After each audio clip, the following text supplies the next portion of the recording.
ng mga Kristiyano na isabuhay ang kanilang pananampalataya.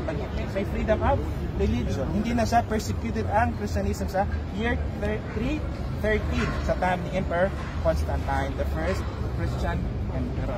At itong palatsi nito, ito ay pag-aari ng Laterani family. Isa sa mga noble families. Tapos sa time ni Emperor Nero, around 64 AD, sinequester ito ni Nerone, Emperor Imperatore Nerone. Tapos ginawang kaparte ng property ng imperial family. At kaya doon ang galing yung pangalan na Laterani. Ito ay galing sa noble family ng Laterani. Siyempre nung naging si Constantine ng Imperatore, 313, ibinigay nito sa simbahang Katoliko. Na maging unang simbahan ng mga Katoliko dito sa Roma. Napakaaga pa mga kapatid, year 324, si Pope Sylvester I, siya nag-consecrate ng simbahang ito. So year 324 AD.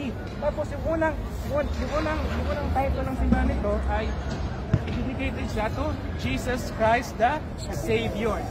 Salvatore. Jesus Salvatore. Yan yung unang title ng simbahan. So, bago pa yung Saint John, Jesus Salvatore. Yun at 324. Tapos, dumating ang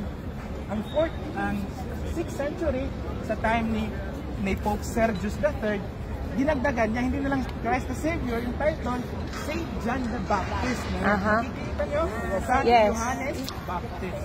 So from Christ the Savior, Saint John the Baptist, tapos noong 9th century, si Pope Lucius II, dinagdagan niya naman, Saint John the Evangelist. Kaya may tatlo yan. Christ the Savior, Salvatore, John the Baptist, Evangelist.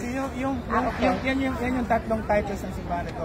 Christ the Savior, Saint John the Baptist, and Saint John the Evangelist. Okay, yan yung historical background.